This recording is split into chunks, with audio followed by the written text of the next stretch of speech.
Ngày nay dương nom tô lô ta đào lên nơi khángក្រៅម្ដង មុននឹងចេញក្រៅយើងត្រូវពាក់កៅអៅឲ្យវាហើយនឹងបន្លៅខ្លួនឲ្យវាពេលដឹងទៅដើរលេងអញ្ចឹងតូឡូនៅនឹងស្ងៀមអត់ការ៉ាសោះបើដើរលេងទៀតហើយបើនៅស្ងៀមអញ្ចឹងក្នុងចិត្តគេគិតថាបានជិះម៉ូតូទៀតហើយធ្វើរួចហើយក៏រត់ឡើងលើម៉ូតូដោយមិនបានប្រាប់ចាប់ថតទៅថតមិនតង់តអង្គុយនឹងស្ងៀមអត់តាណាសោះជិះប្រហែលជា15នាទីឥឡូវនេះយើងមកដល់កន្លែងដើរលេងហើយមើលទៅគេប្លែកកន្លែងគេដើរហិតរហូតម្ចាស់នេះដើរមកចង់តន់ដោយសារតូឡូនឹងដើរលឿនពេកឥឡូវនេះយើងសម្រាប់មួយកន្លែងសិនតូឡូនេះអត់សម្រាប់ទេគឺដើរហិត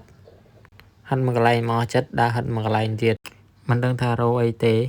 បន្ទាប់ពីដើរហិតអស់ចិត្តអស់ចង់ហើយឥឡូវនេះយើងគេនាំយើងដើរទៀតហើយមិនដឹងថាទៅណាទៀតទេ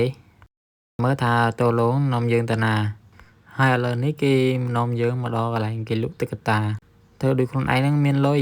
មកឈរមើលទឹកកតាគេគិតថាគ្នាគេហើយមើលទៅកាប់ទឹកកតាសោះគេហិតផងគេមើលផងមិនក៏នៅស្ងៀមអញ្ចឹងគេគិតថាគ្នាគេហើយមើលទៅរឿងចម្លែកក៏ដល់ថាក្រោយ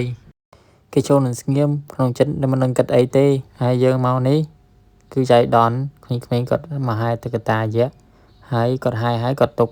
រូបរបស់គាត់នៅហ្នឹងហើយក៏យើងដើរថតជាមួយឡូតូពិតជាពូកែដើរមែនគឺដើររហូតមិនចេះឈប់មើលអណ្ដាតទៅដឹងហើយមិនដឹងថាហត់ប៉ុណ្ណាទេហើយផឹកទឹកក៏មិនផឹក